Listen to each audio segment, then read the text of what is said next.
Lagi ramai dibahas soal fatwa MUI yang menyatakan hukumnya haram jika golput dalam pemilu 2024. Sebenarnya fatwa haram ini bukan barang baru, tapi sudah ada sejak tahun 2009. Kita bahas apa yang dikategorikan golput, lalu bagaimana juga kalau kita tidak memiliki pilihan, apakah masih tetap haram?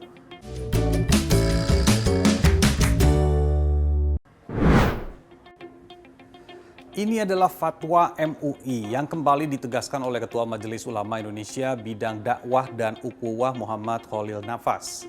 Memilih pemimpin hukumnya wajib, maka berarti golput itu haram. Soal alasan tak ada yang ideal.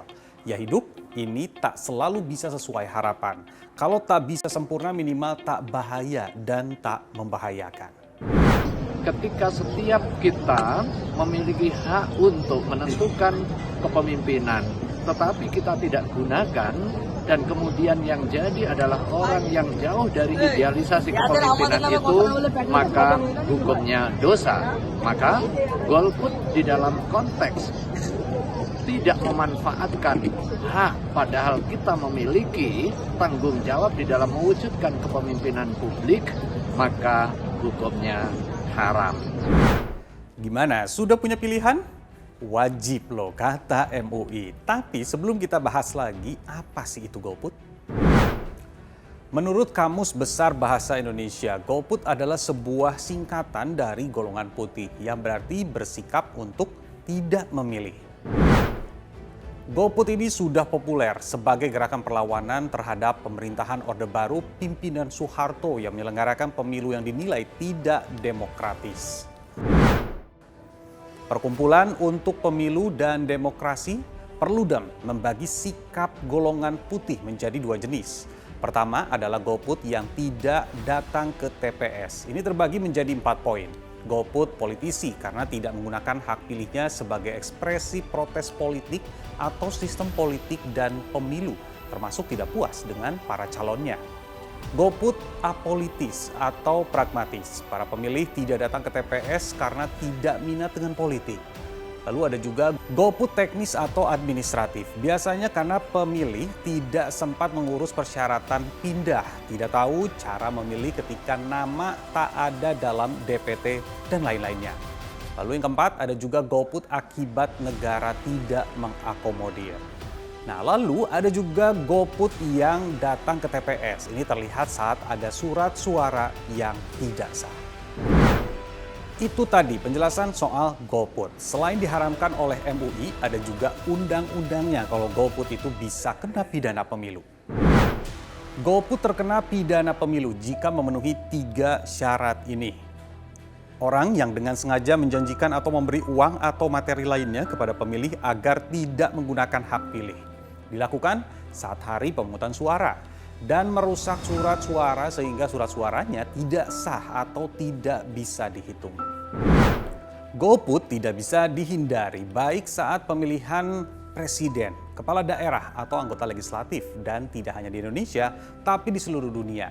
Nah, di Indonesia angka golput sebenarnya semakin berkurang di setiap pemilunya. Pemilu 2009 angkanya 43 juta atau 25,19%.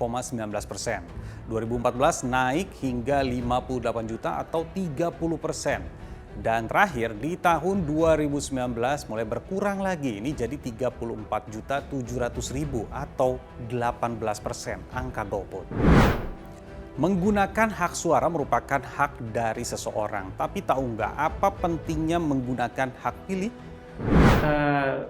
Kenapa akhirnya ya pentingnya hak pilih seorang warga negara, karena memang semakin tinggi angka partisipasi pemilih dalam pemilu itu dapat memberikan legitimasi yang kuat terhadap calon terpilih. Jadi fatwa MUI ini juga sebetulnya mendorong bagian dari warga negara untuk menggunakan hak konstitusionalnya yang dijamin oleh konstitusi untuk meningkatkan sebetulnya angka partisipasi pemilih di pemilu 2024. Dan ada satu lagi, ketika kita menggunakan hak suara kita dan memilih untuk tidak golput, ternyata bisa mengurangi resiko terjadinya kecurangan. Golput ini secara tidak langsung juga bisa membuat banyak surat suara sisa, di mana surat suara sisa yang tidak digunakan ini sangat rawan untuk dimanfaatkan oleh kelompok-kelompok politik tertentu, oleh misalnya orang-orang yang ingin melakukan kecurangan gitu ya, untuk melakukan kecurangan untuk memanfaatkan surat suara tersebut. Nah, kita lihat kemarin di perselisihan hasil pilkada di MK kemarin itu banyak dalil tentang surat suara tercoblos, di mana hal ini dikarenakan banyaknya surat suara sisa yang ada di dalam TPS seperti itu. Sudah jelaskan? Gimana pendapat masyarakat? Jadi amat disayangkan kalau misalkan kita tuh golput gitu kan, karena satu suara itu menentukan nasib bangsa kita ke depannya itu gimana. Apalagi kan ini kan banyak ada pemilihan yang baru ya kan, kandidat yang baru. Jadi penasaran aja sih ini masa jabatannya itu di era pemerintahan ini akan seperti apa. Semoganya sih akan lebih baik lagi gitu. Kalau saya sih golput balik lagi ke pribadinya masing-masing, karena mungkin ada hal-hal lain yang kita nggak ngerti gitu alasannya kenapa gitu sih. Tapi kalau Mas sendiri setuju nggak kalau misalnya golput gitu? Kalau saya pribadi sih tergantung level pemilihannya ya Mbak. Kalau untuk pemilihan presiden mungkin agak kurang bijak untuk golput. Karena ya kan itu suara kita buat menentukan masa depan kita salah satunya ya gitu ya, pengen milih aja sih. Biasanya juga milih sih. Biasanya juga milih ya. Tapi pendapat kakak soal golput? Ya itu pilihan hidup orang masing-masing ya. Jadi ya saya sih nggak ada masalah orang mau golput atau enggak, kan itu haknya mereka masing-masing. Golput gimana ya? Kalau mungkin mereka masih kurang peduli ke depannya gimana gitu kan. Ya sayang aja lah. Jadi jangan sampai nggak digunakan. Ayo gunakan hak suaranya. Dan bagi yang belum punya pilihan, tenang. Masih ada debat capres dan cawapres. Masih ada waktu untuk mempertimbangkan pilihan. Saya Nabila Biasa, sampai jumpa.